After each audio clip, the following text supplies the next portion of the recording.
Hello, je suis Carlotta. Bienvenue dans Product Marketing Stories, le podcast qui décrypte les méthodologies, partage des conseils et apprentissages concrets pour rendre compréhensible et accessible le product marketing. Dans cet épisode, j'accueille Megan Lagrève, Head of Product Marketing chez Malte, pour parler du positionnement. Un concept pas toujours très bien compris alors que c'est l'un des piliers du PMM. Si je devais résumer ce qu'est le positionnement en une phrase, je dirais que c'est l'art de rendre évidente la valeur que le produit apporte à son audience cible dans un marché donné. Vous l'aurez compris, un positionnement bien défini et exécuté est la clé pour rendre un produit super puissant. Car il permet de répondre à la question « Pourquoi on devrait choisir votre produit plutôt qu'un autre ?» J'avais à cœur de parler de ce sujet avec Megan car elle a travaillé sur la construction d'un positionnement pour un nouveau produit stratégique dans le cadre d'une acquisition d'une entreprise allemande. Dans cet épisode, Megan nous livre la méthodologie développée chez Malte pour définir un positionnement clair et efficace.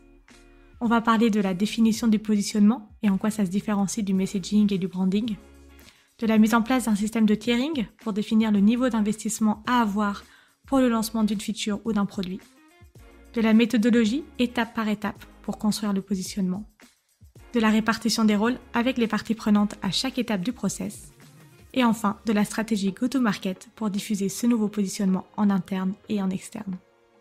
J'espère que ce retour d'expérience vous permettra de mieux appréhender le travail du positionnement pour gagner en impact. Bonne écoute! Donc voilà, surtout produit et marketing.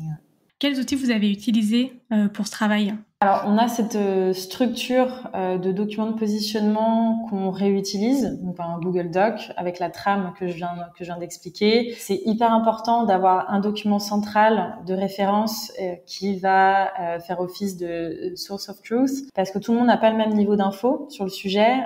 Mais pour autant, ils seront peut-être amenés à travailler sur des touchpoints, que ce soit des supports marketing, produits ou autres. Donc avoir ce doc de référence, ça te permet de maintenir une cohérence dans ton messaging, donc de ta press sales à ton écran produit, en passant par tes emails de rétention, tout ça. Et sur d'autres positionnements, on a d'autres outils qu'on peut utiliser. Par exemple, on fait une positioning map. Donc ça va être une cartographie qui te permet d'expliquer simplement à des stakeholders où tu te situes, où ton produit ou ton entreprise se situe par rapport aux concurrents. Donc en gros, tu traces deux axes avec deux caractéristiques d'une offre. Pour Malte, ça peut être par exemple un axe expertise en gestion de flotte de freelance, haute ou basse, et un autre axe expertise en sourcing de talent, donc haute ou basse. Et donc pour chacune de ces caractéristiques, tu vas placer ta concurrence sur cette map et ton entreprise. Et donc à partir de là, tu vas réfléchir dans quel cadran en fait tu vas vouloir évoluer. Et donc ça va aider aussi dans la définition de ta stratégie de positionnement. On a aussi un autre petit outil qui fonctionne assez bien, c'est le diagramme en radar. Tu vas prendre des types de fonctionnalités pour chacune de tes branches avec une échelle gradée, je sais pas, de 1 à 5, de 1 à 10. Et pour chaque concurrent, tu vas noter chaque fonctionnalité, donc chaque branche. Et après, tu vas relier toutes les branches. Et bien sûr, tu te rajoutes aussi sur ce radar. Et donc ça te permet de comparer en 2 secondes là où tu vas être similaire à des concurrents, là tu vas être super différent. Et ça va te permettre de dire, ok, nous on joue dans la cour de tel concurrent, ou alors on voudrait être plus fort sur telle partie de la fonctionnalité. Donc voilà, ça c'est des outils qui peuvent être utilisés dans le positionnement.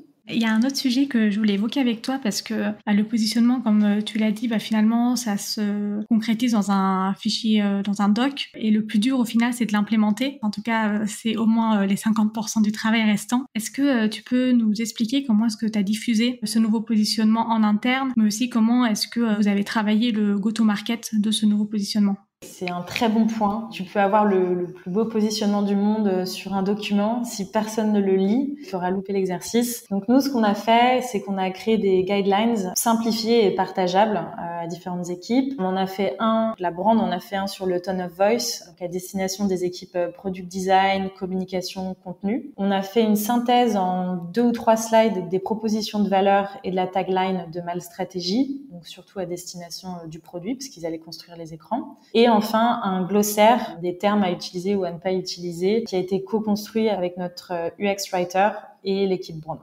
Une fois qu'on avait ces guidelines bien en place, on a eu une phase d'évangélisation des équipes. Donc en gros, ça a été un roadshow dans différents meetings, produits, sales, marketing. On a fait une présentation dans le Hollands de Malte. Toute la boîte est à ce meeting-là. On fait régulièrement des rappels dans la newsletter produit interne qu'on a, qui est à destination de toutes les équipes. Et régulièrement, on fait des annonces on utilise Slack, donc dans les channels Slack, pour être sûr que tout le monde est bien au courant. Et une autre astuce, ou en tout cas quelque chose qui nous a été super utile pour s'assurer que c'est bien implémenté, c'est d'avoir des relais en fait qui sont bien formés sur le sujet, donc des POC, Point of Contact, dans toutes les équipes qui vont produire du contenu et à travers tous les marchés. Ici, on a eu une super collaboration avec notre UX Writer parce qu'on intervenait sur des écrans clés qui nécessitaient un travail de positionnement. Par exemple, comment tu montres l'intérêt de postuler à Malte Stratégie à un consultant dans son parcours d'onboarding sur le produit. Et donc, pour ça, on a bossé vraiment en collaboration très, très étroite avec elle pour qu'on s'assure que tous les messages partagés dans le parcours utilisateur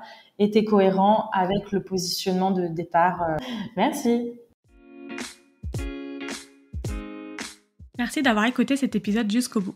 Si l'épisode t'a plu, n'hésite pas à le partager sur LinkedIn en me taguant. Tu peux aussi me soutenir en laissant un avis 5 étoiles sur Apple Podcast et me laisser un commentaire.